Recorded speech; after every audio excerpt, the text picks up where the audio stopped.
Je pense que c'est hyper important d'être curieux, d'avoir cette passion et de finalement, au travers de cette curiosité, d'aller voir ce qui se fait ailleurs, c'est-à-dire ce qui se fait en dehors de sa structure. Au départ de ma carrière, quand j'étais à Bois-Colombes, j'ai aussi fait beaucoup de stages avec le département, avec la région.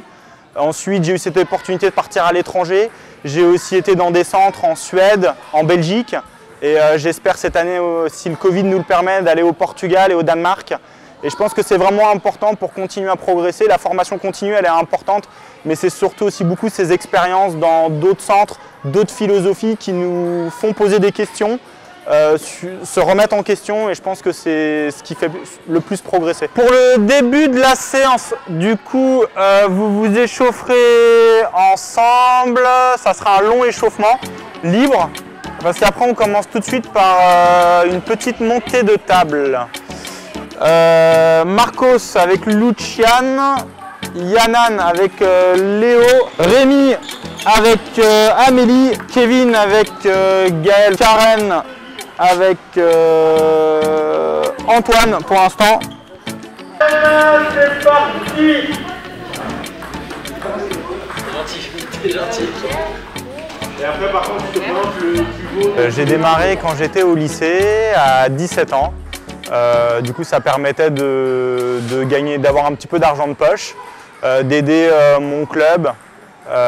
Et donc j'ai démarré comme ça, je devais être en terminale à l'époque. 17 ans, exactement. Exactement. C'est rare d'avoir envie d'être entraîneur à cet âge-là. Oui, alors après c'est vrai que j'ai démarré le tennis de table assez tard, donc difficile en tant que joueur d'avoir, on va dire, peut-être des ambitions, mais en tout cas ce qui était sûr c'était que le tennis de table c'était vraiment ma passion. À l'époque du lycée, je ne pensais qu'à ça. Je voulais que jouer au ping, j'essayais de regarder des vidéos sur internet, c'était pas comme aujourd'hui, on n'avait pas accès à autant de vidéos sur YouTube, c'était beaucoup plus difficile. Et c'est vrai que je mangeais, dormais, tennis de table, et quand mon club m'a demandé de donner un petit coup de main au départ, avec grand plaisir pour passer encore un peu plus de temps dans la salle. Ça a commencé comme ça. Pourquoi l'entraînement ? Au départ, il n'y avait pas spécialement cette envie de donner, de transmettre, c'était plus finalement encore un prétexte pour passer du temps dans la salle. Et puis petit à petit, je me suis fait prendre au jeu. À l'époque, mon entraîneur Stéphane Chachet à Bois-Colombes cherchait un nouvel entraîneur et m'avait proposé après le lycée de passer la formation BE1 avec David Johnston.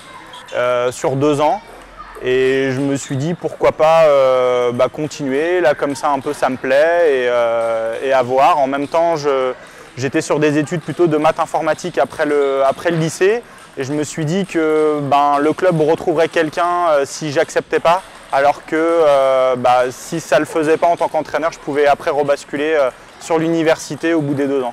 Il y a une rencontre aussi en 2005-2006, c'est avec Adrien Matnes. Oui, donc on a passé effectivement notre entraîneur fédéral ensemble. Il y avait également sa sœur Audrey. On était un petit groupe d'amis où on s'est plutôt bien liés d'amitié. À la suite de ça, on a ce petit groupe d'amis, pas seulement avec Adrien, on a continué à se voir, à faire des petites soirées, on a gardé contact. Et puis petit à petit, lui il a suivi sa carrière de joueur et moi ma carrière d'entraîneur. Ça c'est un petit peu, nos chemins se sont, on va dire, logiquement séparés, et puis nous nous sommes retrouvés ensuite lorsque j'ai passé mon DES à l'INSEP en 2012. Donc septembre 2012, c'est quelques mois après les Jeux Olympiques de Londres qui se sont mal déroulés pour lui. Qu'est-ce qui fait que tu es devenu son référent, son entraîneur, son coach ? En fait, au départ, quand j'ai passé cette formation, donc c'était finalement un mois après les Jeux de Londres, on s'est retrouvés tout simplement à manger ensemble à la cafette de l'INSEP, 2-3 fois, enfin un peu comme ça. On a retrouvé du lien, on reparlait du bon temps, enfin on a recréé une amitié un peu à ce moment-là. Audrey, pareil, parce qu'elle passait son professorat de sport aussi à l'INSEP à ce moment-là. Et puis lui finalement s'est lancé dans pas mal de projets à ce moment-là, et puis l'année d'après j'étais toujours en formation DES parce que je l'ai passé sur 2 ans, et où j'avais on va dire un manque d'expérience sur le très haut niveau, Et le DES avait vocation, enfin il y a un volet qui porte sur le très haut niveau. Et du coup, il a proposé qu'on passe un peu de temps ensemble pour échanger dans la salle, du panier, différentes choses pour progresser sur ce côté haut niveau. Et puis de fil en aiguille, une relation de confiance s'est installée. Ma philosophie sur le ping lui a plu aussi. Et en fait, on a chacun trouvé, je dirais, son compte dans cette relation. Entre moi des connaissances sur le très haut niveau et lui une proximité avec quelqu'un de confiance et une vision du jeu qui lui parlait bien aussi. Tu parles de connaissances sur le haut niveau, pourtant à ce moment-là, tu n'as jamais entraîné le haut niveau, on est d'accord? Exactement, ouais. Et du coup, c'était une des carences que j'avais dans ce cursus de formation du DES. Et donc là où il a pu justement un peu m'aider aussi à valider, je dirais, cette partie-là de mon diplôme. Et puis de fil en aiguille, j'ai pu aussi progresser au fil de plusieurs expériences avec lui, et, comme voilà, un stage qu'on a pu faire en Chine où j'y ai passé 2 semaines. En 2014 ? Voilà, en mai 2014, je suis allé 2 semaines en Chine avec lui au centre de Luneng, qui est le centre de Zhang Jike, là où il était à ce moment-là champion olympique et double champion du monde. Et donc une expérience incroyable d'avoir pu aller dans ce centre 2 semaines. Après la Chine, il y a eu une année un petit peu de transition où je travaillais encore au club de Bois-Colombes. Lui était déjà en Allemagne, mais on commençait déjà à travailler ensemble par rapport plus à son style de jeu, les intentions qu'il pouvait y avoir en match. Donc un aspect beaucoup plus mental et tactique. Et donc je m'occupais de tout ce qui était analyse vidéo, de tous ces matchs, que ce soit en Open ou que ce soit en championnat en Allemagne. Le stage de préparation pour les championnats de France à Orchy, le coaching au championnat de France à Orchy.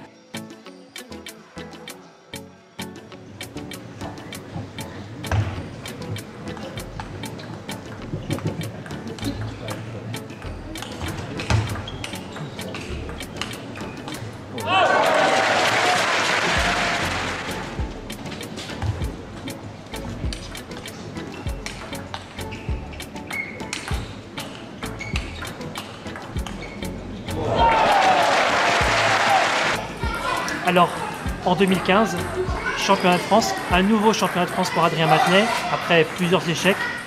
Tu es le coach, et là, cette fois-ci, il y a la récompense au bout. Oui, alors comme il aimait bien le dire, c'était plus la cerise sur le gâteau.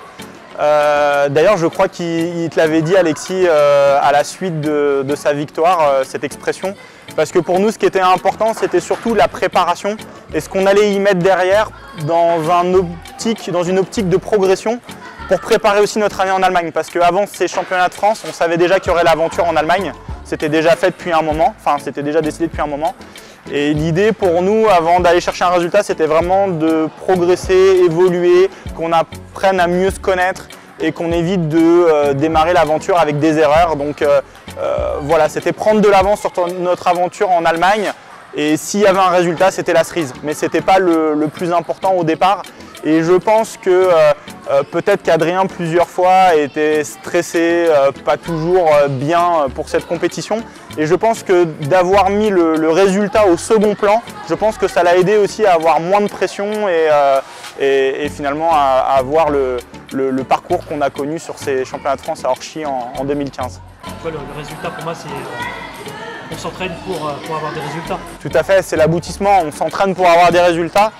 Et je pense que ce qui n'est pas toujours évident dans notre sport, c'est qu'on a des compétitions tout le temps et que c'est compliqué de tout le temps voir que les résultats. Je pense qu'il y a des moments où c'est hyper important de chercher à s'armer, surtout quand, je sais pas, Adrien a une période où peut-être il manquait un peu de confiance, où il faut retrouver de la confiance, et ça passe par retrouver ses qualités naturelles, se réarmer.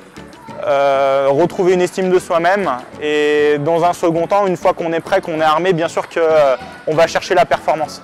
Quelques tournois qu'on suivi et ensuite l'aventure en Allemagne qui a réellement démarré avec 1 an au quotidien au centre de Saarbrück. À ce moment-là, quand tu prends la décision de partir en Allemagne, qui est ton employeur dans ce cas? Sur l'année de transition, mon employeur c'était encore le club de Bois-Colombes, donc je faisais ça en dehors, le suivi en dehors de mes heures club. Et puis l'année que j'ai passée en Allemagne, c'était Adrien, mon employeur. C'était pas le club de Sarrebruck. Par contre, le club de Sarrebruck a été très ouvert à ma venue, à cette expérience. Ils ont été hyper flexibles pour qu'on trouve notre place. On va dire, c'est jamais évident dans un groupe de trouver une forme d'individualisation. Et ils ont vraiment été bons là-dessus dans l'organisation pour qu'il y ait ce côté collectif, mais aussi nous laisser des moments plus individuels avec du panier de balles. Et puis également me laisser sur le banc durant les matchs par équipe. Alors ça s'est fait au fur et à mesure, mais le coach m'a accordé beaucoup de confiance au fur et à mesure de l'année, et même je dirais assez vite au début de l'année. Sur tous les matchs, à partir je dirais peut-être au bout d'1 ou 2 mois de l'aventure, j'étais sur le banc avec le coach qui était Slobodan Grujic, qui m'appelait son co-coach. Donc c'était bon, voilà, c'était rigolo, j'étais tout le temps assis à côté de lui sur le banc. Du coup, super expérience là aussi pour moi de pouvoir échanger avec lui, qui a été aussi un grand joueur de tennis de table. Et puis effectivement, une fois, un match de Ligue des Champions où il n'a pas pu être présent et où je me suis retrouvé à coacher l'équipe sur effectivement Ovtcharov, Samsonov et Smirnov. Est-ce qu'on peut dire que d'entraîner Adrien Matenet à un moment donné où tu n'as pas fait de haut niveau, est-ce que c'est être opportuniste par exemple? Alors oui, c'est une forme d'opportunisme dans le sens où j'ai vu ça comme une vraie opportunité. C'est lui qui m'a proposé ce projet au départ. Après, c'est vrai que je me suis battu pour que ce projet voie le jour.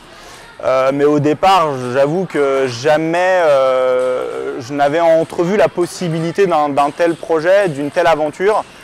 J'ai passé d'ailleurs mon DES à l'époque à l'INSEP parce que j'avais une super expérience avec David Johnston au BE1 où j'avais appris énormément de choses et j'avais envie de continuer à apprendre. Je pense que la curiosité, c'est hyper important quand on est, encore plus quand on est jeune entraîneur. Et c'est vrai que cette opportunité de pouvoir aller sur un centre international et suivre le numéro 2 français champion de France, dans le côté aussi enrichissement des connaissances, continuer d'apprendre, voir d'autres choses, c'était une opportunité incroyable. Et quand tu as débuté l'entraînement, tu voulais faire du haut niveau ou pas forcément? Non, pas du tout. L'entraînement, c'est vraiment parti, comme je disais tout à l'heure, d'un besoin qu'il y avait plus sur mon club. Et le fait que ça soit un prétexte pour moi pour passer finalement l'ensemble de ma journée dans la salle de ping. Donc c'était pas du tout au départ une ambition d'être sur le haut niveau. Après c'est vrai que cette expérience m'a plu, c'est pour ça que du coup j'ai voulu continuer derrière. Mais au départ pas du tout. Et ça t'a parlé du coup le truc du petit doigt et du pouce? Ouais. Des fois c'est personnel, il y en a ils sentent pas trop que ça apporte, il y en a ils aiment bien. Mais pour la tension c'est bien. Quels enseignements tu tires de ta relation avec Adrien sur l'Allemagne et de manière générale? Vaste question. Avec Adrien, finalement dans la relation entraîneur-joueur, finalement, c'est très particulier de suivre un joueur une année.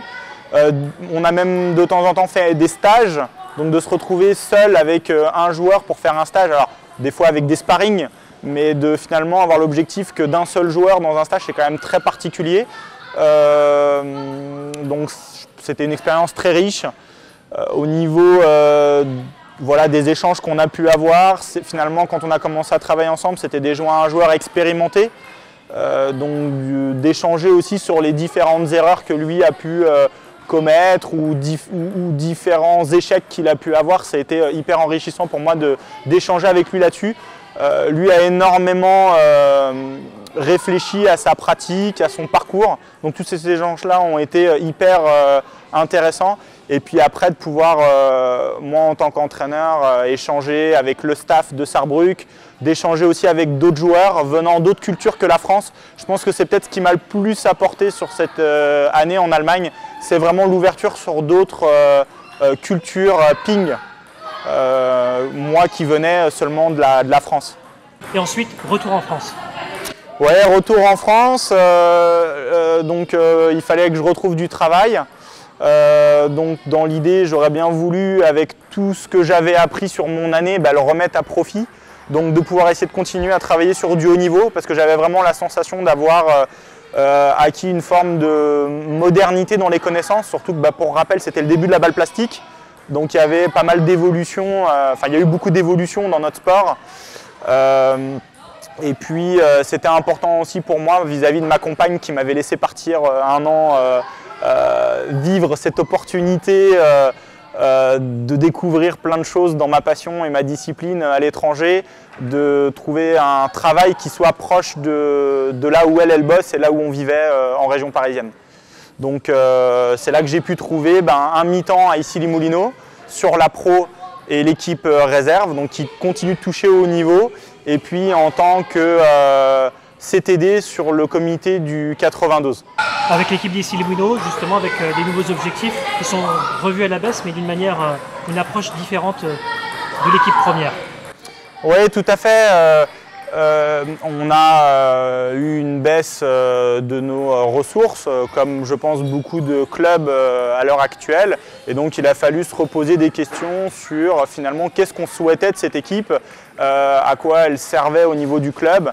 Et c'était le projet de départ est parti de Kevin Rivoal, qui est au club je crois depuis 18 ans, qui n'avait jamais trop eu sa chance finalement en équipe 1.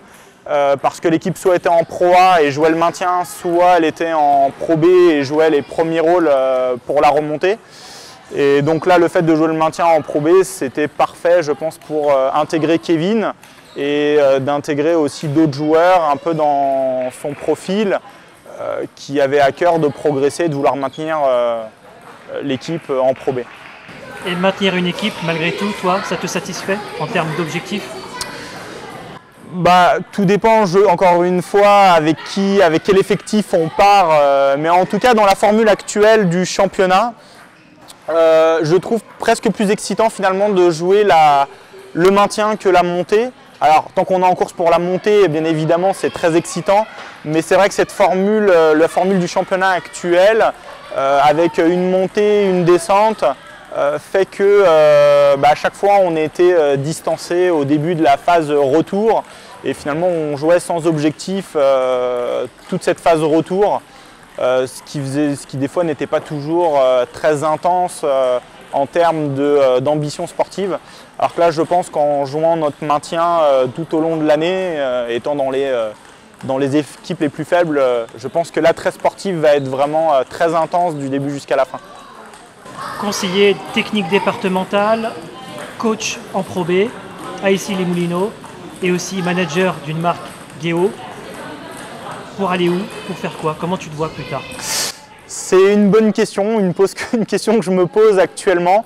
Aujourd'hui, je suis hyper content de cette diversité parce que j'ai vraiment la sensation de faire 3 métiers complètement différents et de diversifier un peu ce que je fais et même de progresser, de choper des compétences différentes.